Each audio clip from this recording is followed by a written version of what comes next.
Okay, so this will just kind of cover how the water circulates, how the boiler and chiller works. Right here you've got your boiler, which makes the water hot, and then up on the roof, which you can't see right now, but up on the roof is where the chiller's at. Basically how the boiler and chiller system works is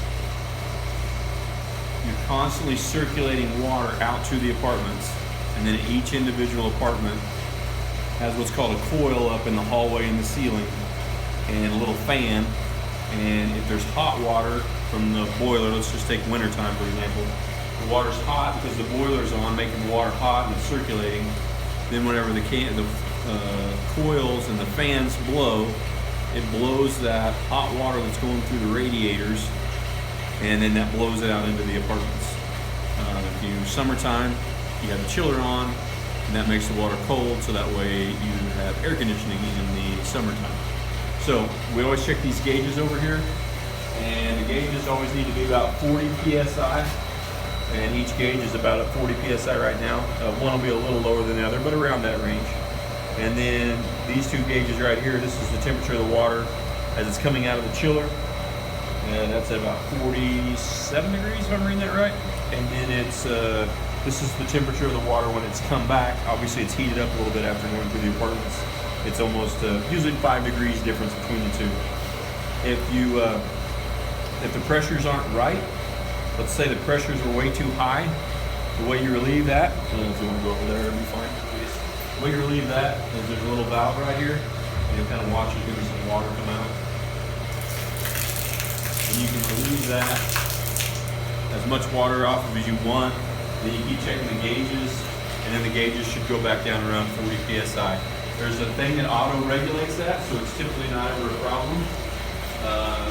This little contraption here, basically that doesn't allow it to get, it regulates it, so if the water goes off for some reason, it'll automatically fill it back up if it starts getting low or getting too high.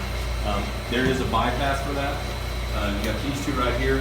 Let's say those gauges over there that I told you were supposed to be 40 psi, let's say they got down real low, like they were 30 psi, and you want to fill the water back up because you don't want to wait for it to auto-fill, you want to go ahead and get it about right.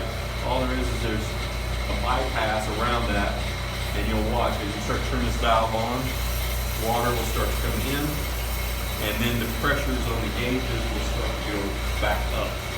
And you just keep filling it like that for a while, turn it off until you get the gauges about where you want them again as far as pressure-wise, and you're good to go. One final thing on this, Jace, is the switch to run these. If you ever want to turn the circulating pump off, which is right over here on the ground, this is what circulates the water all day long. If that pump ever goes out, we have a spare pump in the back. Let me go and show them that real quick. Spare pump back here.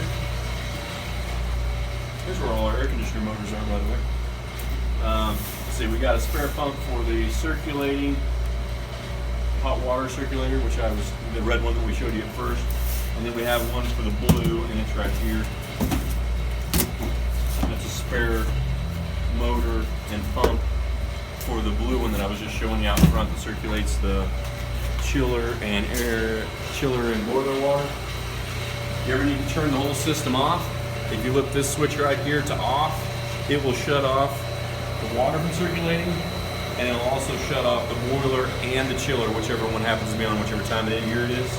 If you switch it to summer, you're going to turn the circulating pump on, and it's also going to turn the chiller on. If you turn it to winter, it's going to turn the circulating pump on, and it's going to allow the boiler to be able to come on. Final thing on that is we got valves that allow the water to go to different places. Right now, the valves are open up here and over here. 2 white valves. That allows the water to circulate up through the chiller. And these 2 valves are where the water would go in the boiler, but during the summer, we wanted those off. You don't want the water going into the boiler at that time. You just want it going upstairs. So when it comes time where we're going to switch everything over to the winter, what we would do is we turn the system off, and then we would switch those valves off. It's a little more complicated than this, but this is generally how it works. You have to drain the lines and stuff. But switch those valves off, switch these valves on. Now the water will go through the boiler, and then you switch it to the winter switch up on the wall, and now your boiler will work, and that'll heat the water up. All right, that's good.